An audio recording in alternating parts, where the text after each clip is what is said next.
3 கடலும் ஒன்னா சங்கமிக்கிற இடமான சொர்க்க பூமி தான் வந்து கன்னியாகுமரி. ஆனா இன்னைக்கு கனிம வளத்தை வந்து திருடி கொள்ளையடிக்கிற ஒரு நரகமா மாறி இருக்கு. இதுக்கு யார் காரணமா இருக்காங்க? கொள்ளையடிக்கிறாங்க அப்படின்னாலே ஒண்ணு டிஎம்கேவா இருக்கணும், இல்ல ஏடிஎம்கேவா இருக்கணும். இப்ப ஆட்சியில இருக்க திமுகவோட முக்கிய அமைச்சர் வந்து இதுல சம்பந்தப்பட்டிருக்காரு. அவர் யாரு? அவரோட வண்டவாளம் என்ன? அவர் ஒரு முக்கியமான ஒரு சர்ச்சையில இப்ப சிக்கியிருக்காரு. ஆக்சுவலி என்ன நடந்துச்சு? ஹாய், நான் உங்க தேவா. சோ வாங்க இத பத்தி டீடைலா தெரிஞ்சுக்கலாம். இவரோட பேர் வந்து டி மனோ தங்கராஜ். இவரை வந்து எல்லாருமே செல்லமா மணல் மாஃபியா மனோ தங்கராஜ் அப்படின்னு தான் வந்து கூப்பிடுவாங்க. சரி, ஓகே, இவர் என்ன பண்ணாரு அப்படிங்கறத தெரிஞ்சுக்கிறதுக்கு முன்னாடி இவர் யாரு அப்படிங்கறத தெரிஞ்சுக்கலாம். 1990ல தான் இவரோட அரசியல் பயணம் வந்து ஆரம்பிச்சிருக்கு. அதுலயும் மாணவர் அரசியலா தான் வந்து தலைவர் வந்து உள்ள என்ட்ரி ஆயிருக்காரு. 1996ல இருந்து 2006 வரைக்கும் கன்னியாகுமரி மாவட்டத்துல வந்து பஞ்சாயத்து தலைவரா வந்து இருந்திருக்காரு. 2016ல தான் வந்து ஃபர்ஸ்ட் டைமா வந்து கன்னியாகுமரி மாவட்டம் பத்மநாபபுரம் தொகுதியில வந்து போட்டி போடுறாரு.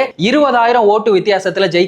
திரும்ப 2021ல ஆப்போனன்ட் ஆன ஏடிஎம்கே, அவரோட பேரு வந்து ஜான் தங்கம், அவரை எதிர்த்து வந்து 87,744 ஓட்டு வாங்குறாரு. அது மட்டும் இல்லாம 26,885 ஓட்டு வித்தியாசத்துல வந்து ஜெயிச்சிருக்காரு. சரி, இவர் இந்த இடத்துல இவ்வளவு ஸ்ட்ராங்கா இருக்காரு அப்படின்னா மக்களுக்கு ஏதாவது நல்லது பண்ணிருக்காரா அப்படின்னா அதெல்லாம் ஒண்ணும் இல்ல. கிறிஸ்துவர்கள் நாடார் சமுதாய மக்களோட ஓட்டுக்களை வந்து இவர் பக்கம் இழுத்துட்டாரு. அதுதான் இவருக்கு அங்க ரொம்பவே பாசிட்டிவா இருக்க ஒரு விஷயம். சரி, இப்போ இவர் ஒரு சர்ச்சையில சிக்கினார்ல, அது என்ன அப்படிங்கிறதுக்கு முன்னாடி இதுக்கு முன்னாடி என்ன சர்ச்சையில சிக்கியிருக்காரு அப்படிங்கறத பார்க்கலாம். அண்ணாமலை அவர்களை வந்து உங்க எல்லாருக்குமே தெரியும். அவரை வந்து இவர் வந்து ஆட்டுக்குட்டி அப்படின்லாம் வந்து கலாய்ச்சிருக்காரு. அது மட்டும் அறிவே இல்லாதவர் அப்படின்னு சொல்லி எல்லாம் வந்து விமர்சனம் பண்ணிருக்காரு. யாரு? அவருக்கு அறிவு இல்ல. இங்க இருக்க நிறைய தலைவர்களுக்கு A4 சீட்டு துண்டு சீட்டு இல்லைன்னா 5 நிமிஷத்துக்கு மேல என்ன பேசுறதுன்னே தெரியாது. அது மட்டும் இல்லாம எழுதி கொடுத்ததை வந்து சும்மா பேசிட்டு போயிருவாங்க. அதுல நம்ம பேசுறது சரியா தப்பா அப்படின்னு கூட அவங்களுக்கு தெரியாது. ஆனா அண்ணாமலை அவர்கள் வந்து 1 hour பேசுவாரு. அது மட்டும் இல்லாம இங்கிலீஷ்லயும் பேசுவாரு. அது பேசுறது வந்து யாரு வேணா பேசலாம். ஆனா அது எல்லாருக்கும் புரியுற மாதிரி தெரியுற மாதிரி பேசணும் அப்படிங்கிற ஒரு விஷயம் இருக்குல்ல, அதுலலாம் வந்து அவர் அடிச்சுக்கவே முடியாது. எல்லாத்தையும் பண்ணிட்டு மண்டையில இருக்க கொண்டே மறந்துட்டமேடா அப்படிங்கிற மாதிரி அண்ணாமலை அவர்கள் வந்து எல்லாத்தையும் எதிர்த்து கேள்வி கேட்பாரு. ரொம்ப தைரியமா இருக்காரு. அது எல்லாமே வந்து பாசிட்டிவா இருந்தாலும் அவர் வந்து பிஜேபியில இருக்காருல,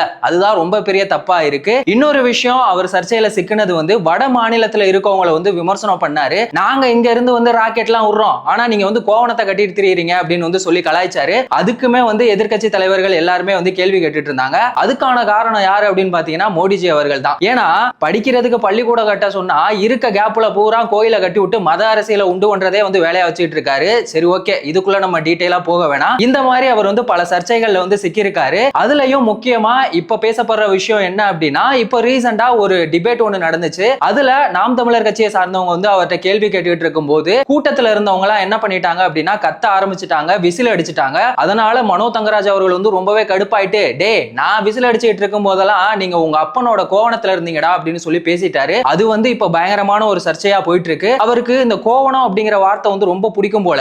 எப்ப எது பேசினாலும் அதை வச்சுதான் வந்து பேசிட்டு இருக்காரு. சரி, கனிம வள கொள்ளைக்கும் இவருக்கும் என்ன சம்பந்தம் அப்படிங்கறத பேசுறதுக்கு முன்னாடி, இந்த கனிம வளம் அப்படின்னா என்ன அப்படின்னா இயற்கையாவே பூமியில இருந்து கிடைக்கக்கூடிய ஒரு விலைமதிப்பில்லாத பொருட்கள் தான் வந்து கனிம வளம். அதுல என்னென்ன இருக்கு அப்படின்னு பாத்தீங்கன்னா இந்த ஆத்து மணல், அதுக்கப்புறமா கடற்கரை ஓரமா இருக்கிற தாது மணல், மலைகள்லாம் இருக்குல்ல, அது எல்லாம் தான் வந்துட்டு இந்த கனிம வளங்களா இருக்கு. இத வந்து மனோ தங்கராஜ் அவர்கள் வந்து கொள்ளையடிக்கிறதா இப்ப எதிர்க்கட்சி தலைவர்கள் எல்லாருமே வந்து கேள்வி கேட்டுட்டு இருக்காங்க. அதுலயும் குறிப்பா அண்ணாமலை அவர்களும் நாம் தமிழர் கட்சியை சேர்ந்த சீமான் அவர்களும் வந்து கேள்விகள் கேட்டுட்டு இருக்காங்க. பொதுவாவே இந்த ஆத்து மணல் எல்லாம் வந்து இவங்க கொள்ளையடிச்சுட்டு தான் இருக்காங்க. அதுலயும் அதெல்லாம் எப்ப கொள்ளையடிக்கிறாங்க அப்படின்னா ராத்திரி நேரத்துல எல்லாருமே தூங்குனதுக்கு அப்புறமா தான் ஆட்டைய போடுறாங்க.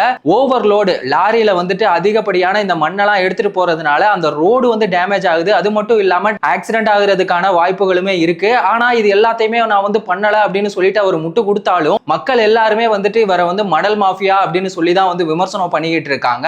இவர் வந்து பால்வளத்துறை அமைச்சராகவும் இருந்திருக்காரு, தகவல் தொழில்துறை அமைச்சராகவும் இருந்திருக்காரு. ஃபர்ஸ்ட் வந்து தகவல் தொழில்துறை அமைச்சராக தான் இருந்தாரு. அதுல இவரோட பெர்ஃபார்மன்ஸ் சரியில்லை அப்படிங்கிறதுனாலயோ இல்ல அதுல சரியா ஆட்டியா போட முடியல அப்படிங்கிறதுனாலயோ பால்வளத்துறை அமைச்சரா வந்து இப்ப இருக்காரு. சரி, இந்த துறையிலையாவது அவர் ஒழுங்கா இருந்தாரா அப்படின்னா இல்ல. இப்போ ஒரு எக்ஸாம்பிளுக்கு 500 ml பால் இருக்குன்னு வைங்களேன், அதுல ஒரு 30 ml இருந்து 50 ml பால் வந்து கம்மியாகுது. அப்போ தமிழ்நாட்டுல எத்தனை லட்சக்கணக்கான பாக்கெட்டுகள் வந்து விநியோகம் ஆகுது. அப்போ எத்தனை பல கோடி இது மூலமா அவங்க வந்து கொள்ளையடிச்சிருக்காங்க. இது சம்பந்தமா அவர்கிட்ட கேட்டதுக்கு அவர் என்ன சொல்றாரு அப்படின்னா மிஷின் ஃபால்ட், நான் வந்து எதுவுமே பண்ணல அப்படின்னு சொல்லிட்டு அசால்ட்டா பதில் சொல்லிட்டு இருக்காரு. ஆனாலும் இவர் மேல தொடர்ந்து இந்த மாதிரியான விமர்சனங்கள் வந்து வந்துகிட்டே தான் இருக்கு. கனிம வளங்கள் கொள்ளையடிக்கிறதுனால நம்மளோட எதிர்காலம் வந்துட்டு நிலத்தடி நீர் மட்டம் எல்லாமே கம்மியாகி தண்ணியே இல்லாம இன்னும் ஒரு 20-30 50 வருஷத்துல பாத்தீங்கன்னா நம்ம வந்து ஒரு தமிழ்நாடே வந்து ஒரு பாலைவனமா மாறிடும். இப்போ கடலுக்கு பக்கத்துல இருக்க தாது மணல் எல்லாம் இவங்க வந்து கொள்ளையடிக்கிறாங்கல்ல, அதனால என்ன ஆகும், அங்க இருக்க கடல் தண்ணி எல்லாம் நம்ம ஊருக்குள்ள வந்து வர்றதுனால நம்ம குடிக்கிற தண்ணியும் வந்து உப்பாயி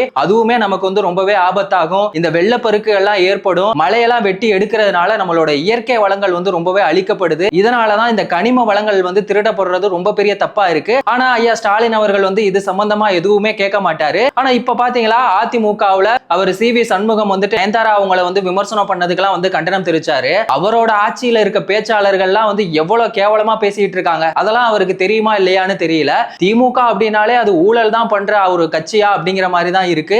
இது வந்து ஒரு சாம்பிள் தான். இன்னும் ஏகப்பட்ட அமைச்சர்கள் இந்த மாதிரி மணல் மாஃபியால இருக்காங்க. அது சம்பந்தமான ஒவ்வொரு அமைச்சர்களையும் நம்ம வந்துட்டு அவங்க சிக்கும் போது கண்டிப்பா அதை எடுத்து நம்ம பேசுவோம். சோ தொடர்ந்து சப்போர்ட் பண்ணுங்க.